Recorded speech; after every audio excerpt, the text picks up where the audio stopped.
एक दिन विश्वामित्र जी आए और राम जी को लेकर जाने की बात कहने लगे। दशरथ जी ने खूब स्वागत सम्मान किया। आओ गुरुजी बताइए हम आपकी क्या सेवा करें। तब कहा सुनो, हम राम और लक्ष्मण को लेने आए हैं। हमने यज्ञ किया था पर राक्षसों ने बड़ा विघ्न डाला है, हमारा वो यज्ञ पूरा होने ही नहीं दिया। ऐसी कृपा करो कि राम लक्ष्मण को दो। तब दशरथ जी कहते हैं कि सुनो, मांगहूं भूमि धैनु धन कोसा। आप जो मांगना, धन मांगना, भूमि मांगना, धैनु मांगना, गाय जो मांगो सब दे दूं। दशरथ जी कहते हैं मैं अपने प्राण दे सकता हूं। चारों सुत मोहि प्राण की नाई। दशरथ जी का देखिए जरा, कहते हैं चारों बच्चे मुझे प्राणों की तरह प्रिय है, चारों सुत मोहि प्राण की नाई। पर राम देत नहीं बने गुसाई। मैं राम को नहीं दे सकता। मेरे प्राण ले लो, मैं अभी प्राण दे दूंगा, पर राम को नहीं दूंगा। देखिए दशरथ जी का अपने भगवान के प्रति कितना अनन्य प्रेम है। अपने भगवान कभी किसी को नहीं देना चाहिए। अपने भगवान मतलब आपका जो अपना प्रेम है ना भगवान के चरणों में, वह जो प्रेम है उस प्रेम में आप मस्त रहिए। औरों को भगवान की कथाएं सुना सुना के औरों का भी प्रेम बढ़ाइए और राम का त्याग तो कभी मत कीजिए। राम को हृदय से कभी जाने मत दीजिए, राम को कभी बिसारिए मत, राम को कभी भुलाइए मत। राम का स्मरण ही सुख है और राम का विस्मरण ही दुख है। दशरथ जी कहते हैं मैं राम को नहीं दे सकता। धन्य है दशरथ जी की भक्ति। वो ये कहना चाहते हैं कि मैं पल भर के लिए भी राम को भुला नहीं सकता, राम को छोड़ नहीं सकता। और हम लोग ना राम को छोड़ देते हैं किसके चक्कर में? काम के चक्कर में। महाराज जी काम आ गया है, थोड़ा सा जाना पड़ेगा। काम है तो राम को छोड़ देते हैं हम लोग। हम काम में इतने व्यस्त हो जाते हैं कि हम भगवान को ही भूल जाते हैं। हम संसार में इतने उलझ जाते हैं कि भगवान को ही भूल जाते हैं। हम ये कभी नहीं कहते कि आप काम ना करो, काम करो, आप धनवान बने, आप अपना धन दौलत खूब कमाएं, पर ये याद रहे कि काम करते हुए भगवान से जुड़े रहना है। राम का त्याग नहीं करना, राम को पल भर के लिए छोड़ना नहीं है। राम का मन से, वाणी से, कर्म से कभी त्याग नहीं करना, सदा राम के होकर ही काम करना है। अच्छा आप अभी किसके हैं? आप लोग अभी प्रेजेंट में किसके हैं? महाराज जी मैं फलाने का पिता हूँ, फलाने का बेटा हूँ, फलाने का ये हूँ। आप अभी दुनिया वालों के हैं, इसीलिए आप लोग बड़ा परेशान रहा करते हैं। आप एक ही परिचय दिया करो, आप कौन हैं? हम राम जी के हैं। हम राम जी के, राम जी हमारे, हम राम जी के, राम जी हमारे हैं। दशरथ जी को विश्वामित्र जी ने बहुत डांटा। अरे राम को क्यों नहीं दोगे? राम कोई तुम्हारे हैं? राम भगवान है, हम जैसे संतों के लिए आए हैं। विप्रधैनुसुर संतहित, और तुमने कब्जा कर लिया। अब बहुत डांट लगाई, दशरथ जी डरे, भगवान बाबा जी बड़े क्रोधी है। तब विश्वामित्र जी को वशिष्ठ जी ने समझाया और वशिष्ठ जी ने समझाया दशरथ जी को, दशरथ जी को समझाया। तब वशिष्ठ बहुविधि समझावा। तब वशिष्ठ जी ने दशरथ जी को कौन सी विधि समझाई? हाँ, दशरथ जी बिल्कुल मानने को तैयार नहीं है। कहते हैं श्राप दे दो, दे दो, मार डालो, मार डालो, मैं राम नहीं दूंगा। अब विश्वामित्र जी बोले राम राम बड़ा, अब कैसे समझाएं बाप को? समझने को ही तैयार नहीं। अब दशरथ जी किसी भी प्रकार समझने को तैयार नहीं थे। तब वशिष्ठ जी ने समझाया। देखिए गुरु जब समझाता है ना तो कितनी भी कठिन बातें हो, गुरु समझाए तो सरल तरीके से समझा देता है और समझ में आ जाती है। तब वशिष्ठ जी ने समझाया, बिठाया दशरथ जी को बगल में, कहा सुनो दशरथ जी। तब वशिष्ठ बहुविधि, सुनो राम जी बहुविधि, राम जी जब इनके संग जाएंगे ना, बाबा जी के संग, तब राम जी जाएंगे और बहू लेकर के आएंगे। बहू विधि समझावा, बहू ऐसे आएगी वो विधि विधान समझा दिया। ये अच्छे वाले बाबा जी हैं, एक लेकर जाते हैं और 2 डबल वापस करते हैं, एक के साथ एक फ्री। एक लगाओ 2 पाओ। ये वो वाले बाबा जी हैं जो 1 का 2 बना देते हैं। एक काम करो, इन बाबा जी के साथ राम लक्ष्मण को भेजने में नुकसान नहीं है। ये राम जी का विवाह करवाएंगे ये बाबा जी। अच्छा, दशरथ जी बोले बहू आएगी? हाँ हाँ बढ़िया बहू आएगी। अब तब दशरथ जी ने जब बहु विधि बात समझी, तब ठीक है महाराज ले जाओ, पर जल्दी ले आना। हाँ हाँ जल्दी ले आएंगे। अब विश्वामित्र जी बड़े प्रसन्न हो गए और राम और लक्ष्मण को लेकर दशरथ जी ने कहा, सुनो राम, अब से तुम्हारे पिता यही हैं, जितने दिन तुम इनके पास रहना, यही तुम्हारी माता है, यही तुम्हारे पिता। गुरु के चरणों में जब शिष्य अपना समर्पण करता है तो गुरु को ही माता और गुरु को ही पिता मानना पड़ता है। जब तक गुरु के चरणों में समर्पण नहीं होगा तब तक विद्या प्राप्त नहीं होगी। श्रद्धावान लभते ज्ञानम। विद्या पढ़ने से नहीं, श्रद्धा से प्राप्त होती है। आपकी जितनी श्रद्धा है अपने गुरुओं के प्रति, आप उतने विद्वान हो जाएंगे, है ना। विद्या श्रद्धा से प्राप्त होती है। इसीलिए श्री राम जी श्रद्धा के साथ वशिष्ठ जी, विश्वामित्र जी के साथ चले। और रामचरितमानस में गोस्वामी जी लिख रहे हैं, श्याम गौर सुंदर 2 भाई, विश्वामित्र महानिधि पाए। मानो विश्वामित्र जी बड़ी संपदा पा गए हो। आज राम और लक्ष्मण को लेकर जा रहे हैं ना विश्वामित्र जी, तो बड़ी छाती चौड़ी करके जा रहे हैं, मानो बड़ा धन पा लिया हो। और सच्ची कहता हूं, राम से बड़ा धन भी तो नहीं है। सही कहा है कि इन्होंने दुनिया की सबसे बड़ी दौलत पाली है। पायो जी मैंने राम रतन धन पायो। राम नाम से बड़ा और कौन सा धन होता है। और वही धन देखी विश्वामित्र जी ने पा लिया। अब विश्वामित्र जी यज्ञ करने जा रहे थे, परंतु उनके यज्ञ को ना कुछ राक्षस लोग होने नहीं दे रहे थे। अच्छा, क्या विश्वामित्र जी अपनी तपस्या के बल पर राक्षसों को नहीं मार सकते थे क्या? बिल्कुल मार सकते थे। पर राम जी सोचे, विश्वामित्र जी सोचे कि यदि मैं मार दूंगा तो राम जी का दर्शन कैसे होगा। तो राम जी का दर्शन जब राम जी आए हैं तो हम क्यों करें। विश्वामित्र जी इतने बड़े बड़े महात्मा थे कि विश्वामित्र जी चाहते ना तो उनके हाथ में जल जो था उस जल को मंत्र पढ़ के डाल देते, सारे राक्षस मर जाते, है ना। उसी तरह मर जाते जैसे आप मच्छर की दवाई डालते हैं तो तुरंत मच्छर मर जाते हैं। विश्वामित्र जी के द्वारा दिए हुए श्राप से कोई बच सकता था, उनके द्वारा छिड़के हुए जल के द्वारा कोई बच सकता था, पर नहीं। जब राम जी हैं तो हम क्यों टेंशन लें।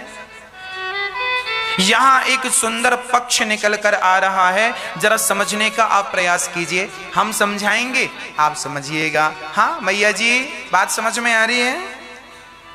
मैया जी, ओ मैया, ओ मेरी प्यारी माँ, बात समझ में आ रही है? आ रही है? अच्छा, अब सुनो। विश्वामित्र जी सब कुछ कर सकते थे, पर उन्हें पता है कि राम जी का अवतार हो गया है। अब दुष्टों का दमन करना राम जी का काम है, हम क्यों अपने हाथ खराब करें। राम जी का अवतार ही इसलिए हुआ है दुष्टों को मारने के लिए, हम काहे पाप ला दें। इसीलिए कहा करते हैं कि सारे काम आप लोग ना किया करो, कुछ काम भगवान के ऊपर छोड़ दिया करो। कोई आपको गाली दे, देने दो, आप भगवान पे छोड़ दो। विवाद में ना उलझो, वो गाली दे रहा है, देने दो, उसका स्वभाव है, देने दो। कोई आपके बारे में बुरा कर रहा है, सोच रहा, करने दो। सावधानी आपकी होनी अच्छी बात है, सावधान रहो, अच्छा है। लेकिन कोई आपको परेशान करे, उसे समझाओ, भाई परेशान ना करो। पर जब कुछ भी ना समझे कोई, तो फिर भगवान पे छोड़ दो। आप बिल्कुल टेंशन ना लो। आजकल आदमी बड़ा टेंशन में, अभी कोरोना काल में तो बहुत सारे लोग डिप्रेशन में चले गए। कई लोग कोरोना से नहीं मरे, डिप्रेशन से मर गए, ये सोच सोच के कि बचेंगे कि नहीं बचेंगे कि नहीं बचेंगे। अरे बचेंगे तो जी लेना, नहीं बचेंगे तो जाना है, इसमें टेंशन लेने की क्या बात है। आदमी बहुत सोचता है, आप लोग ना सोचते बहुत हैं। आप लोग सोचते हैं कि नहीं? आप लोगों को टेंशन है कि नहीं? मैया आपको टेंशन है? लो टेंशन, कई लोग बड़ी टेंशन लेते हैं, बड़ा सोचते हैं। ये बताओ आपके सोचने और आपके टेंशन लेने से क्या होगा? आज तक आपका सोचा हुआ आप सोचते हैं ये काम हो जाए पर नहीं होता, आप सोचते हैं ऐसा हो जाए, नहीं होता। इसका मतलब यही है कि हमारे सोचने से कुछ नहीं होता, होना वही है, हुई है सोई जो राम रचि रखा, होना वही है जो परमात्मा को मंजूर है। इसीलिए तुम सोच करके ना अपना दिमाग खराब ना करो, तुम भगवान का चिंतन करो और हैप्पी खुश रहो, हर हाल में प्रसन्न रहा करो। हाँ, हर हाल में रोया ना करो। जिसको मरना होगा मर जाएगा, जिसको बचना होगा बच जाएगा। आप क्यों परेशान हो रहे हैं? क्या तुम्हारे टेंशन लेने से वो मरता हुआ बच जाएगा? बोलो। एक मैया बोली, महाराज हमारी बहू के पेट में बेटा है कि बेटी, आप बताओ। हमने कहा मैया ये सुविधा हमारे पास नहीं है। बोली महाराज हम बड़े परेशान हैं। क्यों? बोले महाराज 3 छोरियां घर में हैं और चौथी बार बहू गर्भवती है, डर लग रहा है। हमने कहा किस बात का? बोले चौथी छोरी ना हो जाए। हमने कहा मैया इतना सोचने से क्या होगा? अरे महाराज जी 3 छोरियां हैं, एक तो छोरा होना चाहिए, भगवान एक तो पुत्र दें। हमने कहा भगवान देंगे, तुम परेशान ना हो, तुम्हारे सोचने से। अच्छा तुम सोचोगी तो क्या छोरी की छोरा हो जाएगा? फिर जो समय तुम प्रसन्न चित्त से गुजार सकते थे वह भी तुम्हारा टेंशन में जा रहा। फिजूल की टेंशन है कि नहीं? बेकार की टेंशन है। उसने कहा महाराज 3 बेटियां हैं। हमने कहा मैया ये जो 3 बेटियां हैं ना, ये अपना अपना भाग्य लेकर आई हैं। अरे महाराज महंगाई है, इनका कौन पालन पोषण करे? हमने कहा सुनो, कोई किसी का पालन नहीं करता, सारे लोग अपने अपने भाग्य की, भगवान की दी हुई रोटियां खाते हैं। ये सब कहने की बातें हैं कि बाप बेटी का पालन करता है, बाप बेटे का पालन करता है, बाप इसे खिलाता है, ये खिला ना, कोई किसी को नहीं खिलाता, सबको खिलाने वाले भगवान हैं और हम सब भगवान की संतान हैं। ये बेटियां, इन बेटियों के असली बाप तुम नहीं हो, इन बेटियों की असली माता तुम नहीं हो, इन बेटियों की माता, इन बेटियों का पिता तो भगवान है। हमारे माता पिता भगवान हैं। हम जरूर कहते हैं कि ये हमारे अपने माता पिता हैं, माना है हमारे माता पिता, पर ये याद रखो कि ये माता पिता ना होंगे तो भी आप भूखे नहीं मरेंगे, क्योंकि आपके माता पिता के ऊपर भी एक माता पिता और हैं। त्वमेव माता च पिता त्वमेव, मात पिता तुम मेरे, शरण गहूं किसकी, तुम बिन और न दूजा, आस करूं किसकी। ये कितने बच्चे हमारे भारत में ऐसे हैं जिनके माँ, बच्चा पैदा होते ही माँ मर जाती है, बच्चा पैदा होते ही बाप मर जाता है, माता पिता दोनों मर गए, फिर भी बच्चे का पालन हो गया कि नहीं? हाँ, थोड़ा सा कष्ट मिल सकता है उसे, पर देखो पालन तो सबका हो जाता। इसका अर्थ यही हुआ, निष्कर्ष यही निकला कि सबके पालनहार भगवान है। वही कहीं ना कहीं से किसी ना किसी को माध्यम बनाकर वो किसी के द्वारा किसी का पेट भरवा देते हैं, है ना। एक जंगल में एक आदमी भूखा मर रहा था, प्राण निकलने की स्थिति थी, बड़ा भूखा था। तभी वहां पर एक सज्जन वहां से निकल रहे थे और वो सज्जन टिफिन लेकर के जा रहे थे।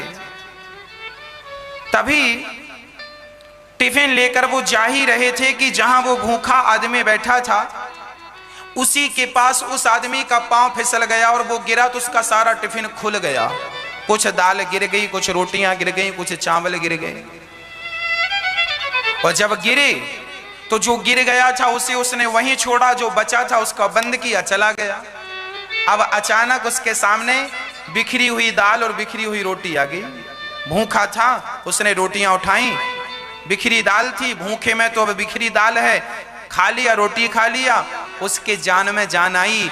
मतलब विधाता किसी ना किसी प्रकार से तुम्हारा पेट, जब तुम्हारा कोई पेट भरे, जब तुम्हें कोई रोटी दे तो ये ना सोचा करो कि हमारी मेहनत से आ रही, सदा यही सोचा करो कि ये भगवत कृपा से हमें मिल रही है और भगवान ही हम सबके पालनहार हैं। तो श्याम में गौर सुंदर दो भाई। अब राम जी गए तो गुरु जी के पास जैसे ही पहुंचे, यज्ञ के पास पहुंचने वाले थे कि रास्ते में ताड़का आ गई, है ना। ताड़का क्रोध कर आई, ओ हंसती हुई आई। और ताड़का ने जब देखा कि कोई महात्मा जा रहा है तो वो नरभक्षी राक्षस थे, लोगों को पकड़ पकड़ खा लेते थे, ऐसे राक्षस थे। ताड़का आई और विश्वामित्र जी को खाने के लिए झपटी तो तुरंत राम जी सामने आकर खड़े हो गए। अच्छा, राम जी को खाने नहीं आई, वो विश्वामित्र जी को खाने आई। और विश्वामित्र जी को खाने आई तो राम जी आगे आकर खड़े हो गए गुरु जी के। और जब आगे राम जी खड़े हुए तो वो जो आई ताड़का, वो राम जी को देखी और देखते ही, राम जी को देखते ही पागल सी हो गई, आंखें खुली के खुली रह गईं। और राम जी को इतना सुंदर पुरुष आज तक मैंने नहीं देखा। और राम जी को देख के ही वो मर गई। एक ही बाण प्राण हर लीना और दीन जानते ही निज पद दीना। राम जी ने एक ही बाण से ताड़का को मारा। कौन सा बाण? राम जी ने धनुष पर बाण नहीं चढ़ाया कि धनुष पर बाण चढ़ा के मारा, एक ही बाण से मारा। कौन से बाण से? राम जी ने अपने रूप के बाण से। राम जी इतने सुंदर थे कि राम जी की सुंदरता देख कर ही ताड़का मर गई। भगवान ऐसे हैं, सच कहता हूं, हमारे सामने आ जाए ना राम तो हम तो देख के ही मर जाएंगे, ऐसे सुंदर है राम जी। जो देख लेता है ना भगवान को सचमुच मर ही जाता है। लोग कहते हैं ना हम तो देखते ही मर गए, है ना। जब विवाह हो जाता है ना तो पत्नी पूछती है, क्यों जी, जब आप हमें देखने आए थे तो हम कैसी लग रही थी? तो पति कहता है, हम तो तुम्हें देखती मर गए थे। ये सामान्य भाषाएं, सब लोग 100 में से 95 पति पत्नी ये बातें करते हैं, है ना। पूछती है पत्नी, आप देखने आए थे, हम कैसी लग रही थी? हम तो देखती मर गए। ये भाषा सामान्य भाषा है, देखते ही मर जाना। अर्थात यहां तो आपका पति देखते ही मरा, मतलब वो आपके प्रेम में पड़ गया और आपसे विवाह कर लिया। चलिए, पर ताड़का तो भगवान को देख के मर गई, और मर के गई कहां? दीन जानते ही निज पद। जो गति भगवान मां कौशल्या को देना चाहते हैं वही गति ताड़का को दे दी भगवान ने। न जाने कौन से गुण पर दया निधि रीझ जाते। भगवान बड़े दयालु हैं। और जब देखा ताड़का को तो दीन, भगवान ने क्या कहा? दीन जान। ये दीन क्या है? भगवान का एक नाम है दीन दयाल, एक नाम है दीन बंधु। ये दीन कौन है? हम और आप कौन हैं? दीन। दीन की व्याख्या क्या है? दीन की परिभाषा क्या है? दीन किसे कहते हैं? अरे दीन उसे कहते हैं जिसने अपने कल्याण का कोई साधन पता ना हो। जैसे मैं हूं, हम हैं, हमें पता नहीं कि माला कैसे जपना चाहिए, हमें पता नहीं कि भगवान का नाम कैसे लेना चाहिए, हम लोगों को पता नहीं कि भगवान की भक्ति कैसे करना चाहिए। हम तो तुच्छ प्राणी हैं, संसार में उलझे पड़े हैं। हम जैसे लोग जो कुछ नहीं जानते, तिगड़म नहीं जानते। आज ना संसार में बड़े चतुर लोग होते हैं, पर भगवान चतुरों को नहीं मिलते। भगवान तो सहज और सरल लोगों को मिल जाते हैं। जो आदमी बिल्कुल सरल है, ताड़का थी तो राक्षसी, पर बेचारी जानती नहीं थी कि अपने कल्याण के लिए क्या करना चाहिए। ऐसे पर भगवान ने दीन जान करके उसे अपना परम पद प्राप्त करा दिया। धन्य है ऐसे भगवान।